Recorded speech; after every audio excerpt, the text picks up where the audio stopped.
हमें भी आना है देखिए उसमें। पार्टी तो करनी पड़ेगी। देखिए जब हम लोग स्टेज पे नाचते थे हाँ। तब कितना हाँ मजाक बनाया जाता था कि देखिए ये लोग अरे वो जो सीरियस नहीं नाच है, रहा ये था नहीं है। उसको तो आपने बाहर का रास्ता दिखा दिया सौरभ। देखिए वो तो दूसरे कारणों से किया, नाचने की वजह से नहीं किया। लेकिन उस बर्गर टाइम पे खाने की मजाक वजह बनाया से जाता किया। था कि हम लोग सीरियस नहीं है, लेकिन देखिए जो 12 साल में कोई नहीं कर पाया वो हमने कर दिखाया। मैं तो हमेशा, हमारा अपना अंदाज है, हम्म। हम लोग का हाँ नहीं अपना सौरभ, अंदाज मैं है, हमेशा पार्टी कहता भी हूँ, होगा, मैं सोना भी हमेशा ये होगा। कहता हूँ, मैं हमेशा ये कहता हूँ, don't be serious, be sincere, that's it, and you are बिल्कुल सिंसियर, बिल्कुल। You don't have to be जी। सीरियस, अच्छा, और है अब ना। एक एक बहुत सारे लोग ना सवाल भी पूछे चले जा रहे हैं सौरभ। कुछ लोग कह रहे हैं कि सौरभ, रांका और दीपके जी जो हैं वो बहुत करीब है आम आदमी पार्टी के। आपके मेंटोर है क्या आम आदमी पार्टी के अरविंद केजरीवाल?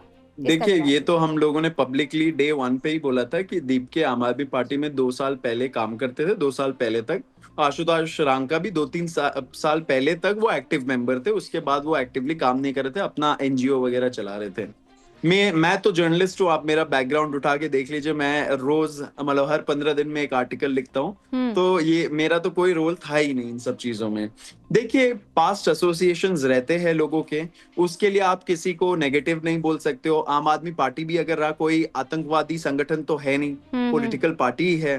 तो लोग लोग ये समझे, इसलिए युवाओं ने भी सपोर्ट किया इस आंदोलन को, भले ही हमारे जो भी बैकग्राउंड रहे, क्योंकि मुद्दा जायज था।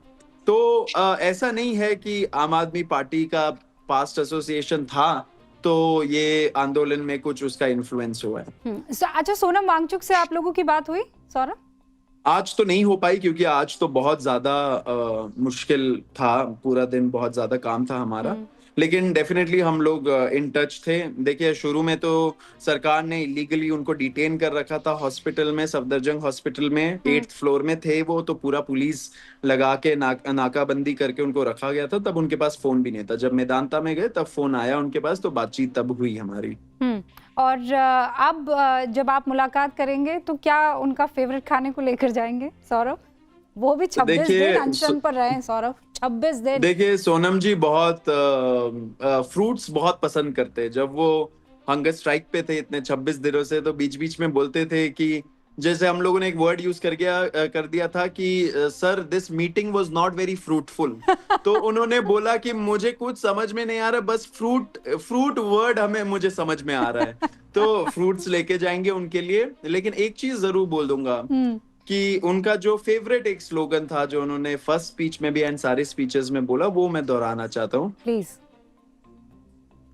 हम मेहनत कश इस दुनिया से जब अपना हिस्सा मांगेंगे, हम एक खेत नहीं, एक बाग नहीं, हम सारी दुनिया मांगेंगे। एंड यही युवाओं ने कर दिखाया इस बार। Beautiful, beautifully said. सौरभ, हमारे साथ जुड़ने के लिए बहुत बहुत शुक्रिया। अगर चेतन आप कुछ पूछना चाहते हैं सौरभ से, बिकॉज हम शुक्रिया करें उससे पहले आई एम श्योर आपके मन में भी एक आध प्रश्न होगा। सौरभ, क्या प्रॉब्लम है हमारे पॉलिटिकल सिस्टम में?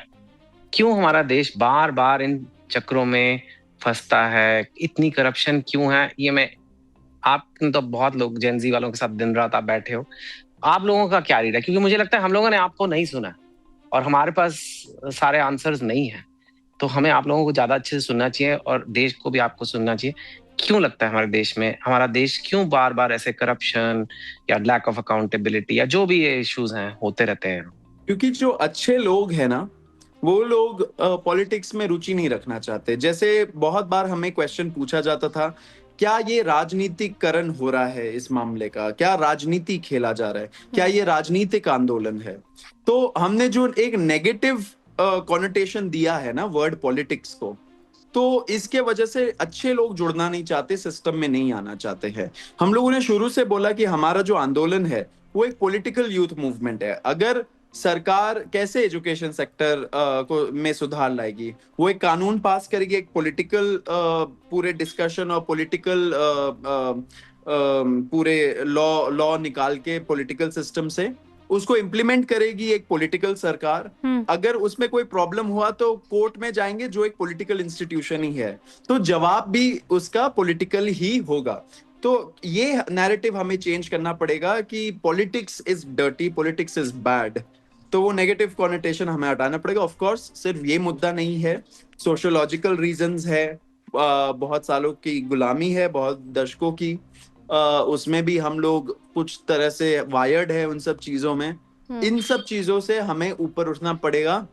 12 साल में जो लोग क्वेश्चन नहीं कर पाए सरकार को, वो अब क्वेश्चन कर रहे हैं। तो वो एक क्या बोलते हैं, एग्जाम्पल है कि कैसे लोगों को प्रश्न करना, अथॉरिटी से क्वेश्चन करना आना पड़ेगा, तभी सुधार आएगा इस सिस्टम में। सौरभ, आप जाए बस उससे पहले एक महत्वपूर्ण सवाल। आपने ये कहा कि जहां जहां भी परेशानी होगी वहां वहां हम जाएंगे और जनता को ऑब्वियसली अपने मुद्दों को लेकर कैसे जागरूक होना और हक की आवाज बुलंद करनी है उस पर काम करेंगे।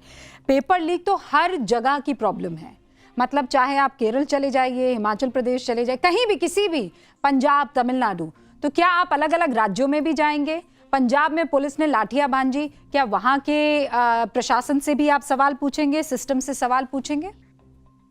देखिए, मुझे लगता है जहां जहां ऐसे प्रॉब्लम्स हैं, सिर्फ पेपर लीक नहीं, एजुकेशन सेक्टर नहीं, सारे युवाओं के मुद्दे जो है एंड जो इश्यूज है, उसके लिए हम लोग देश भर में जाएंगे, सारे स्टेट्स में जाएंगे। हमें नहीं फर्क पड़ता कहाँ पे आम आदमी पार्टी सरकार है, कहाँ कांग्रेस सरकार है, कहाँ बीजेपी या टीएमसी सरकार है। ये लोग आए होंगे हमारे मंच पे।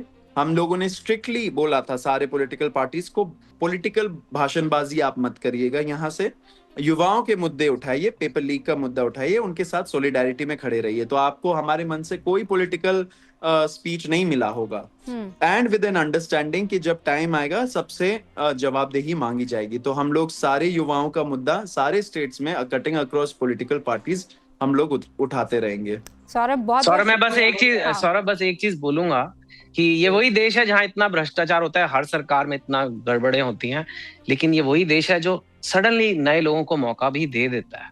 आज नए पॉलिटिकल स्टार का जन्म हुआ है।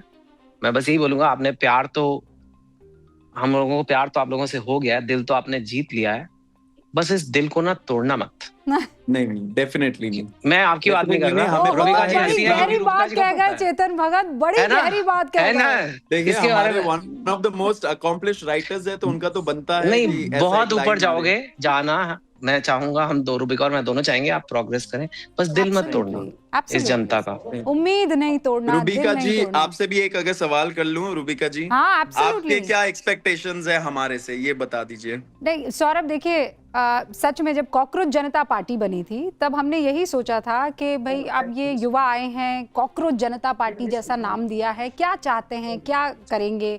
लेकिन जैसे जैसे आप लोगों ने लोगों को इकट्ठा किया, लोगों की उम्मीदें आपके साथ जुड़ी और आज आप यहाँ पहुंचे हैं सौरभ, के सरकार आपके साथ बैठकर कह रही है भैया बताइए, आप जेन ज़ी का वो चेहरा बने हैं and obviously everybody is going to support you. कौन नहीं चाहेगा कि देश के युवाओं के लिए अच्छे दिन आए, कौन नहीं चाहेगा कि सिस्टम में सुधार हो, और सिस्टम में सुधार के लिए अगर हम सबको साथ चलना पड़ेगा Saurabh, we are going to be with you, trust me. Thank you so much Saurabh. Thank you Chetan जुड़ने के लिए न्यूज की पाठशाला में। तो ये दो अमेजिंग प्रोफेसर्स आपके सामने थे और आपने सुना कि किस तरीके से एक आंदोलन जो है वो इस तरीके का तैयार हुआ कि जो युवाओं की उम्मीद है, अगर उस उम्मीद को तोड़ा तो फिर हम जिद पर अड़ जाएंगे और फिर जिद के आगे बड़े बड़ों को झुकना पड़ेगा। आज ये लेसन तो एकदम क्लियर हो गया है और इस देश में ये भी आप समझ लीजिए कि अगर ईमानदारी के साथ, एक अच्छी नीयत के साथ आप कुछ करने की कोशिश करते हैं तो फिर उसका नतीजा भी अच्छा ही निकलता है। और विपक्ष जो कि चाहता था ये काम उसकी तरफ से हो जाए, वो कॉकरोच जनता पार्टी या जेन ज़ी आप कहिए, कर दिखाया है। आज खुश तो बहुत होगा विपक्ष। छात्र आंदोलन से पहले जो विपक्ष नीट पेपर लीक पर सड़क पर नहीं उतरा था, वो बहुत खुश होगा। किसी भी विपक्ष के नेता ने एक दिन का अनशन नहीं किया, पुलिस के लाठी डंडों का सामना नहीं किया। वो विपक्ष आज धर्मेंद्र प्रधान के इस्तीफे के क्रेडिट के लिए आगे आ रहा है, होड़ लगी हुई है उसमें। आज खुश तो बहुत होगा विपक्ष। आज जैसे ही यह खबर आई कि धर्मेंद्र प्रधान ने शिक्षा मंत्री के पद से इस्तीफा दे दिया है, देश के जेन ज़ी की जो खोई हुई मुस्कान थी वो लौट आई। और यह सिर्फ एक मंत्री के इस्तीफे की खबर नहीं, बल्कि उस छात्र आंदोलन की गूंज है जिसने अपनी आवाज को नारों से निकालकर देशव्यापी जन आंदोलन बना दिया। ये उस युवा की जीत है जिसने सड़कों पर उतरकर अपने आक्रोश को आंदोलन में बदल दिया। ये हर उस छात्र की जीत है जिसने लाइब्रेरी की खामोशी छोड़कर सड़कों पर अपनी आवाज बुलंद की। इस पूरे आंदोलन की सबसे खास बात यह है कि इन छात्रों ने बिना विपक्ष का इंतजार किए अपनी लड़ाई लड़ी और इस आंदोलन को अपने परिणाम तक पहुंचा दिया। हालांकि विपक्षी पार्टियों के नेता ये भाप गए थे कि छात्रों को यह आंदोलन एक बड़ी भूमिका निभाने वाला है और इसीलिए विपक्ष के कई नेता एक एक करके जंतर मंतर के मंच पर दिखाई देने लगे। लेकिन अब जब धर्मेंद्र प्रधान का इस्तीफा हो गया है तो विपक्षी पार्टी, खास तौर पर कांग्रेस, इस्तीफे का क्रेडिट राहुल गांधी को देने में जुट गई है। जबकि राहुल गांधी एक दिन भी युवाओं से मिलने के लिए जंतर मंतर तो नहीं ही गए। उत्तराखंड जरूर गए, छात्रों की गूंज जरूर की। पिछली बार 17 जून को ही कोटा में छात्रों की गूंज कार्यक्रम हुआ। फिर इसके ठीक एक महीने बाद लंबा गैप, विदेश में छुट्टियां बिताने की बात चल रही थी राहुल गांधी की। फिर 17 जुलाई को देहरादून में पहुंचे, छात्रों की गूंज पार्ट 2 किया। इस दौरान जब जंतर मंतर ये आंदोलन एक बड़ा रूप ले रहा था, छात्रों का पुलिस की लाठियों से सामना हो रहा था, तब भी राहुल गांधी उस मंच पर तो नहीं गए। हाँ, वो पीएम आवास के सामने धरने पर जरूर दिखाई दिए। लेकिन आज जब धर्मेंद्र प्रधान का इस्तीफा हो गया तो पूरी की पूरी कांग्रेस इसे छात्रों की जीत के साथ राहुल गांधी की भी जीत बता रही है, उसके गुणगान कर रही है। पार्टी अध्यक्ष मल्लिकार्जुन खड़गे से लेकर प्रियंका गांधी तक इसे युवाओं के साथ साथ राहुल गांधी की भी जीत बता रहे हैं। लोकतंत्र में सरकार से जवाब मांगना विपक्ष का अधिकार है और जिम्मेदारी दोनों है। लेकिन यह सवाल भी उठता है कि जब छात्र सबसे कठिन दौर से गुजर रहे थे, तब कांग्रेस या राहुल गांधी की सक्रियता उस लेवल पर क्यों नहीं दिखी? क्या संघर्ष के समय की छुट्टी और रिजल्ट आने के बाद श्रेय लेने की राजनीति दोनों साथ साथ चल सकते हैं? आज आपको देखना चाहिए कि छात्रों की जीत को किस तरह कांग्रेस राहुल गांधी की जीत बताने में जी जान से जुटी हुई है।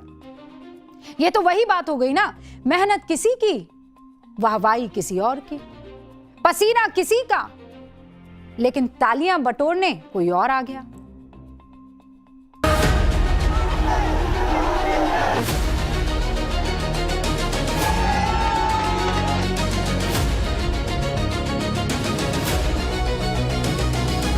Rahul Gandhi ji has been talking about this issue of paper leaks and exams for a long time.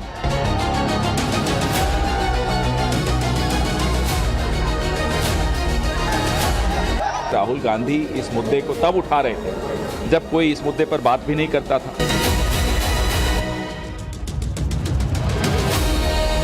ये चिंगारी तो राहुल जी की छात्रों की गूंज की लगाई गई है।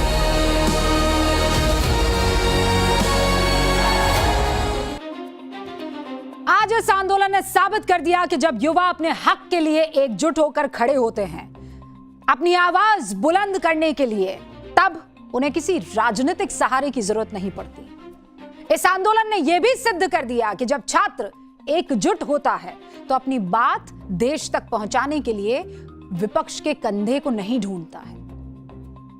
लेकिन आज पूरी कांग्रेस ऊपर से लेकर नीचे तक इसे छात्रों की जीत के साथ राहुल गांधी की जीत बता रही है। प्रियंका गांधी ने इसे युवाओं की जीत बताते हुए राहुल गांधी को असली क्रेडिट दे दिया। सुनिए। We in the Congress party have tried our best to support them in the strongest way possible. Rahul Gandhi ji has been talking about this issue of paper leaks and exams for a long time. For a long time. I think it's been over 2 or 3 years that he has been raising this issue. So I think that I want to compliment him as well, because he has raised this issue and he has got the rest of us in the party, the NSUI, the Youth Congress, to not only support the students but to create a movement all across the country for the rights of students, for the reform of our education system. Priyanka Gandhi का बयान सुनने के बाद अब कांग्रेस अध्यक्ष मल्लिकार्जुन खड़गे एक post करते हैं, उसे देखिए। पहली लाइन में राहुल गांधी के कार्यक्रम छात्रों की गूंज को क्रेडिट देते हैं। इसके बाद उन्होंने दूसरी लाइन में युवाओं की जीत कहा इसे। फिर अंत में उन्होंने इसे साझा विपक्ष की जीत जो है वो बता दी। खड़गे जी ने लिखा कि भारत के छात्रों की गूंज आखिरकार अहंकारी सत्ता की दहलीज तक पहुंच गई। यह हमारे करोड़ों युवाओं की जीत है जिन्होंने देश भर में शिक्षा व्यवस्था को दुरुस्त करने के लिए सड़क पर आवाज उठाई। यह सत्य की जीत है, मोदी जी के हठ की हार है। यह उन सभी परिवारों की जीत है जिन्होंने अपने खून, अपने बच्चों को खोया क्योंकि यह सरकार भ्रष्टाचारी है। यह साझा विपक्ष की जीत है जिन्होंने छात्रों के हित में संसद से सड़क तक आवाज बुलंद की। हैरानी की बात यह है कि यही कांग्रेस कुछ दिन पहले यह दावा कर रही थी कि इस आंदोलन का असर सरकार पर नहीं पड़ेगा। कुछ दिन पहले जब पवन खेड़ा जंतर मंतर गए थे तो कह रहे थे कि जान जोखिम में डालकर इस सरकार से कुछ नहीं मिलेगा, लेकिन अब जब धर्मेंद्र प्रधान ने इस्तीफा दे दिया है तो पवन खेड़ा के सुर भी बदल गए। सोनम वांगचुक जी के स्वास्थ्य को लेकर हम सबको चिंता है और एक बहुत संवेदनहीन सरकार ऊपर बैठी है जो लोकतांत्रिक विरोध की भाषा को नहीं समझती। ऐसी सरकार के सामने विरोध का तरीका बदलते रहना चाहिए। हमें इनकी चिंता है स्वास्थ्य की, जो बच्चे बैठे हैं उनकी भी, कि आप अपनी जान को जोखिम में डालकर इस सरकार से कुछ हासिल नहीं कर पाए। इस देश के नौजवानों की, इस देश के छात्रों की, इस देश के बेरोजगारों की ये जीत है जिन्होंने धर्मेंद्र प्रधान को नौकरी से बाहर कर दिया, बाहर का रास्ता दिखाया। पवन खेड़ा सिर्फ यहीं तक नहीं रुके, अभी असली काम बाकी है। इस बयान के बाद उन्होंने आंदोलन का क्रेडिट अपने नेता राहुल गांधी और विपक्ष को दिया। पवन खेड़ा तो यहां तक दावा कर रहे हैं कि राहुल गांधी आने वाली समस्या को पहले देख लेते हैं, भांप लेते हैं। सही कह रही हूं, सुनिए। छात्रों की और इस देश के यूनाइटेड ऑपोजिशन, सामूहिक विपक्ष की एक जीत जरूर हुई है। राहुल गांधी इस मुद्दे को तब उठा रहे थे जब कोई इस मुद्दे पर बात भी नहीं करता था, तो यह मुद्दा महत्वपूर्ण है। राहुल गांधी जी हमेशा, मैंने एक बात जरूर उनके बारे में देखी है कि वो आने वाली समस्या को बहुत पहले देख लेते हैं, भांप लेते हैं, समझ लेते हैं। वो इस बार भी यही साबित हुआ। कांग्रेस इस बात को नजरअंदाज कर रही है कि इस आंदोलन ने यह साबित कर दिया है कि जब युवा खुद अपनी लड़ाई लड़ने का फैसला करते हैं, इसके लिए किसी सियासी दल के नेतृत्व की जरूरत नहीं पड़ती है। पेपर लीक से छात्रों का गुस्सा पहले से ही उबाल पर था। इसके बाद सोनम वांगचुक के अनशन और प्रदर्शनकारियों पर पुलिस की लाठीचार्ज ने इस आंदोलन को और व्यापक बना दिया। लेकिन कांग्रेस के नेता इसे राहुल गांधी की जीत बताने का किनारे पूरा कर रहे हैं। हमारे नेता राहुल गांधी के आगे झुकना पड़ा। मतलब पहले तो आंदोलन का क्रेडिट सबसे पहले खींच लो, माननीय राहुल गांधी को फिर दे दो। सोनम वांगचुक, अभी कुछ देर पहले हमने पप्पू यादव से बात की। क्या कह रहे हैं वो कह रहे हैं कि सोनम वांगचुक जो है, उनका तो डील हो गई थी उनकी बीजेपी के साथ। सोचिए आप, साजिश बता दी, लेकिन क्रेडिट पूरा राहुल जी को जाना चाहिए। ये क्रेडिट इनको कैसे दे दें? इमरान मसूद भी कुछ ऐसा ही कह रहे हैं, सुनिए। ये आंदोलन राहुल जी ने जब स्टार्ट किया तब किसी को अंदाजा में नहीं था। ये चिंगारी तो राहुल जी की छात्रों की गूंज की लगाई हुई है। पिछले 6 महीने से हम लोग लगे, अभी एक बड़ा आंदोलन का रूप ले गया। हम इसीलिए छात्रों की आवाज को मजबूती के साथ अपने आप को एक सीमित उसके अंदर रखकर उठा रहे कि यह आंदोलन किसी भी सूरत में निर्णायक स्थिति के बिना समाप्त न हो। देखिए, कांग्रेस तो यही चाहेगी कि उनके लीडर की बात हो, लेकिन असलियत यह है कि जेनजी की ताकत आज पूरे देश ने देख ली है। अब आगे बढ़ रहे हैं और आज ये